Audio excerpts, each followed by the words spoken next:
This man works as a janitor in a massive, well-known American corporation. Yet, he constantly dreams of holding a high-ranking position within the firm. Because of this ambition, the rest of the company's employees relentlessly mock and ridicule him. But just a few years later, their company begins to slide toward bankruptcy. Unable to meet payroll, the company starts terminating all the workers one by one. Right then, this ordinary janitor, through his indomitable willpower, elevates the company to such a height that he himself becomes a multi-millionaire businessman. At the beginning of the story, it is shown that a boy named Richard resides in California after relocating from Mexico with his parents. Both his father and mother work as low-level laborers in a fruit orchard. Alongside them, he also assists his parents with their tasks. However, his father is a short-tempered alcoholic. He even beats Richard after returning home at night. Consequently, Richard remains melancholy most of the time. But amidst all this adversity, the one bright spot in his life is that he makes a female friend at school. Every day, he shares a homemade Mexican dish called a burrito with his friend Julie. Abruptly, the school bullies arrive and start harassing him. They inquire what kind of spoiled food he has brought from home, asserting that they, as Americans, never consume such things. Because of this, he returns home and tells his mother that he no longer wishes to eat this food. But his mother prepares the same food for him every day regardless. This is because they lack sufficient money to purchase any other type of food. The next day, when Richard goes to school, the kids commence teasing him again. At that moment, he employs his wit and asks one of them if they would care to sample a bit of his food. The boy finds the food incredibly delicious after tasting it. When another boy approaches to take the remaining portion, Richard informs him that he will give it to him only if he pays $25. The food is so tasty that the boy actually buys it from him for $25. In this manner, he begins bringing food from home each day to sell to his classmates. Eventually, he saves up a considerable sum of money. Afterward, he visits a shop to purchase some chocolates for his friend, Judy. However, the shopkeeper presumes that he likely stole all that money. The police subsequently arrive and take him into custody. Richard feels immense anguish because of this incident. This is because he must serve time in jail despite committing no offense. From that point forward, he becomes entangled in petty theft. A few of his acquaintances and his school friend, Judy, are also involved in his activities. Meanwhile, the two of them eventually get married. After some time, his wife informs him that he is going to be a father. Until now, they have lived their lives however they pleased. But now Richard resolves to abandon the world of crime for the welfare of his unborn child. One morning, his friends summon him again for another criminal job, but he declines to go, contemplating his wife and child. Instead, he starts leading his life by performing small, honest jobs. Over time, he becomes a father to 2 children. He approaches people every morning seeking work, while his wife brings homemade food to vend on the streets. However, Richard is unable to secure a decent job by any means. They cannot even manage to pay their house's electricity bill. Although he visits his father to request some financial assistance, his father insults him and drives him away instead of helping. In the morning, he goes to the individuals with whom he used to commit thefts and asks if they can assist him in finding a job. One of his friends tells him to submit an application at the company where he works. The next morning, Richard goes to a company named Frito-Lay in search of employment. While attempting to fill out an application form, he observes that everything must be completed in English. Since he is not well educated, he brings the form home. Afterward, his wife fills out the form for him. He then applies for the position of a machine operator. The next morning, when he speaks with the company manager, the manager reads his form and remarks that he also studied at the same school. When the manager inquires about the name of the school principal, Richard is caught in his lie. At that instant, Richard confesses the truth and implores him, stating that a job is extremely urgent for him, regardless of the type of job. The manager takes pity on him and assigns him the job of a janitor. Richard is extraordinarily happy even with this low-level position. He readies himself well at home and arrives at the factory the following day. The manager then escorts him around to show him the entire facility. Numerous delicious snacks are manufactured here and sold across the nation. Richard becomes very enthusiastic upon seeing such enormous machines and so many personnel. He is now assigned the duty of cleaning those machines. He carries out his work with tremendous joy. He is very content with this modest job. He returns home and celebrates the employment with his wife and children. From then on, he goes to the factory daily and executes his cleaning responsibilities flawlessly. However, he always harbors a curiosity to understand how such large machines operate. Therefore, he asks a machine operator how the machine is run. That man does not assist him. Instead, he tells Richard that he is merely a lowly janitor in this factory. So what is the point of him knowing all this? Upon hearing this, Richard starts pummeling the man without regard for his job. But this is only Richard's imagination. In actuality, he stands there silently, enduring the insult. Nevertheless, while working there, Richard encounters a man named Baker. Baker is actually an engineer employed there. He is the supervisor of all the machine operators. Whenever Richard asks him a query, he explains it to him very thoroughly. Just then, his friend arrives and pulls Richard away to the cafeteria. He asks Richard why he went to speak with that man. He cautions that Baker is the supervisor of all the machine operators here. Moreover, if the manager sees Richard conversing with him, he might forfeit his job. He notes that those high-level individuals do not even eat meals with them. They dine at a separate table. For the last 15 years, ordinary people like them have not even been able to sit at that table. Explaining all this, he advises Richard not to talk to Baker excessively. Despite all this, Richard does not slack off in his work even slightly. While working, he discovers a magazine featuring the company proprietor, Roger Enrico. He reads it and reflects to himself that he will not work as a janitor here his entire existence. Someday, he will transform his life. However, he no longer converses with Baker openly. During lunch breaks, he secretly comes and gives Baker the food he brought from home. He aims to cultivate a good relationship with him gradually. Richard then informs him that he possesses a keen interest in learning about the mechanics of these machines. He inquires whether Baker will assist him in learning these things. Observing Richard's eagerness to learn, Baker consents to teach him. From a distance, his friend thinks that Richard is probably going to lose his job this time. But the next day, it is witnessed that Baker commences teaching him the functions of every single component of the machinery. Although he still labors as a janitor, he dreams that one day he will become a machine operator here. By working in this fashion, a very strong bond develops between the two of them. Richard steadily learns a great deal of work from him. The subsequent year, Richard even receives an accolade as the company's best employee. However, his fortune takes a turn for the worse that same year. Actually, the economic state of America is not faring well at that time. Consequently, their company repeatedly sustains losses. Several factories are closed down. Even from their factory, many individuals are laid off. But Richard has no other destination to go. Although he is given a reduced salary, he remains there. Instead, in addition to cleaning the factory, he begins aiding with other packaging duties. While he is packaging the food manufactured in their factory, he observes that the food is made exclusively for Americans. He realizes that no distinct food is crafted for the people from other nations who also reside in America. A few more days elapse in this manner. After some time, their company approaches a state of imminent bankruptcy. Then, the company's CEO appears live on television and addresses all his employees, proclaiming that they are the true essence of his company.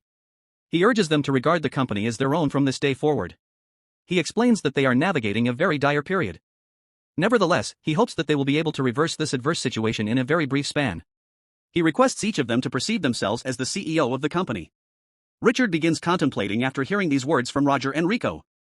Although no one else cherishes the company in that manner, Richard starts devising strategies to rescue the company from insolvency. One day, while sitting in a park and eating corn with his two sons, he notices that numerous other people are consuming Mexican food with immense delight. This is because that food is exceedingly palatable. Witnessing this, an idea enters Richard's mind. He swiftly returns home and tells his wife that their company's CEO has instructed them to treat the company as their own. Therefore, he desires to create a wonderful Mexican snack for the company that will resemble American fare but will be extraordinarily delicious to consume. But for this endeavor, they naturally require some capital. His wife then informs him that they do not possess any surplus funds at the moment. She states they cannot simply expend money as they desire. Therefore, they should avoid getting into any sort of predicament. But Richard tells his wife that if they wish to accomplish something in life, they must embrace risk at the outset. The next morning, Richard goes to the factory and informs Baker that he wants to formulate a novel food item. He wishes to market it through this company. He asks Baker if he can assist him in any capacity. But upon hearing this, the engineer remarks that the company's condition is not favorable at present. Consequently, Richard cannot simply undertake these actions even if he desires to. However, Richard is very persistent. He takes some food specimens from the company in a bag and returns home so he can examine them and formulate the food correctly. Even his friend aids him in this undertaking. However, since his friend lost his employment, he has reverted to that illicit path. When Richard returns home, he encounters his father. He informs his father about creating the new food, but his father insults him and drives him away once more. But this time, Richard does not heed his father. Instead, he retorts with insults and drives his father away from there. Even his wife supports him at that instant. Afterward, he visits the market that day, purchases the necessary provisions, and returns home. Now, everyone in the household commences preparing the new food collectively. Abruptly, their young son samples the food and declares that the food is excessively spicy and not tasty in the least. However, they do not become disheartened by this. Rather, they procure more fresh vegetables and everything else and start preparing the food again using the homemade technique. But this attempt's food is also not very satisfactory. Yet, Richard does not relent despite failing repeatedly. Instead, he produces food samples one after another daily. The next day, his young son consumes a new batch and tells his father that this food is exceedingly delicious. After that, they all become very joyful upon tasting that food. The following day, he goes to the factory and observes that many more employees are being dismissed. Then, Richard approaches the manager and states that he has discovered a novel food by laboring diligently these past few days. He requests the manager to kindly grant him an opportunity to speak with the company CEO. Upon hearing this, the manager laughs and inquires whether he should inform the company's CEO that a janitor from here wishes to converse with him. He asks Richard if he has taken leave of his senses. Richard feels profound hurt at these words. The manager does not assist him whatsoever. Instead, he humiliates Richard and sends him away from there. But he is not one to surrender readily. That night, after concluding work, he surreptitiously transcribes the company's CEO's number from the office. The next day, he dials that number from a telephone. At that moment, the assistant answers the call and asks Richard from which nation he is speaking. She presumes that perhaps a CEO from another country's enterprise has called. But Richard then reveals that he actually functions as a factory janitor for the Frito-Lay Corporation. He explains that given the current state of the company, he has devised a new food about which he wishes to converse with the CEO. Hearing this, the woman becomes utterly astonished. But Richard persists in entreating her repeatedly. Ultimately, the assistant permits him to speak with the company's CEO. Richard then tells him, "Sir, I observed your video wherein you stated everyone should think akin to a CEO for this company." He elaborates that he has crafted a special food at home with tremendous diligence. He suggests that if it is manufactured in the company and vended nationwide, the company could be salvaged from these losses. Hearing Richard articulate with such assurance, Roger Enrico concurs to examine his sample. Richard becomes immensely elated upon receiving this news. He arrives home and hastily packages the food with his wife and conveys it to the courier. They both supplicate to the creator and dispatch the food to him. After a few days, Roger tastes the food and initially experiences considerable heat. But subsequently, he discerns that it is an exceedingly delicious food. He immediately telephones Richard and informs him that he appreciates the food immensely. He states he will convene with him very soon. Furthermore, he desires Richard to expound the complete formula of this food to him. Hearing this, Richard becomes overjoyed. But all the other factory managers commence searching for who this Richard Montanez actually is. When the manager discovers that Richard perpetrated this, he begins berating him profusely. He questions Richard how he possessed the audacity to communicate directly with the company's CEO. He even threatens to terminate him from his position. But the impoverished man does not protest. He is very despondent when he returns home. Then his wife tells him not to fret, assuring that something auspicious will surely befall him. But Richard does not possess much formal education. Therefore, to acquire the skill of delivering a presentation, he purchases books and rehearses at home each day so that he can explicate his formula proficiently. Donning a new shirt and tie, he continuously prepares himself repeatedly. On the day he is scheduled to present, his father approaches him and apologizes. He urges Richard not to lose fortitude and affirms that he will surely be capable of achieving something worthwhile. Hearing such sentiments from his father's mouth for the first time, Richard becomes deeply moved. The next day, Roger Enrico arrives at their factory. All the managers then stand aligned. At that moment, Richard appears there attired in a suit and boots. Although he is somewhat apprehensive initially, he then inhales deeply and commences his presentation. But he finds that he cannot articulate the words precisely as he had inscribed them. He then discards the note in his hand and begins speaking in his own authentic manner. He informs them that it is not solely America that will appreciate the food they manufacture. Rather, individuals from all nations will relish this fare. Particularly, Mexicans will appreciate it immensely. He elucidates that as a consequence, they will be able to vend this novel food to both Mexican and American consumers concurrently. Hearing this, Roger Enrico assents to manufacture this food. But then a manager interjects and advises him, "Sir, this food might not succeed in the marketplace." Roger then retorts, "Let us observe what transpires. Our enterprise is already incurring substantial losses. Let there be a trifle more loss." Afterward, a limited quantity of food packets is produced in their factory. But not a solitary packet of that food is sold.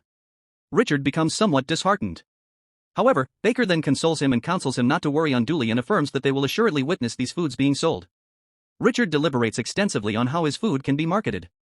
Abruptly, an idea enters his mind. No one is aware that he devised this food. Therefore, they must conduct their own marketing. He then visits his acquaintances with whom he labored long ago. All the companions then converge at their factory together. Richard commences addressing everyone, declaring, "Look, our company's state is very dire. Perhaps this factory will also shutter in a few days. But I desire that we all perform diligently here. If we can vend the new food I formulated or disseminate it to the populace, then our factory will endure anew.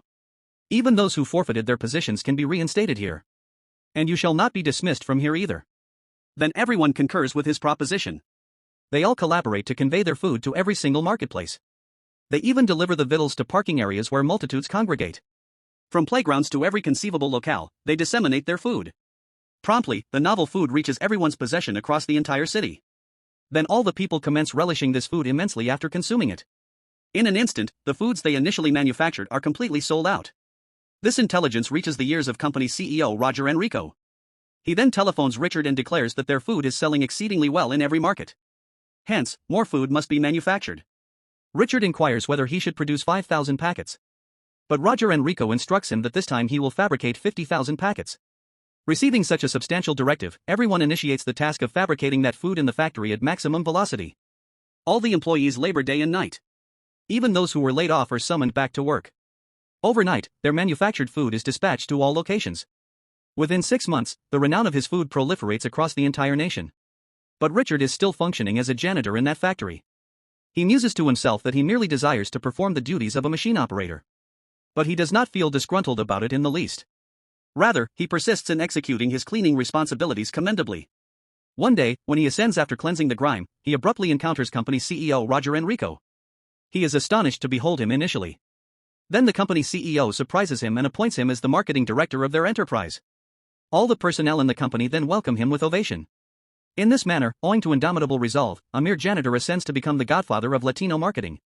And through his exertions, that company is salvaged.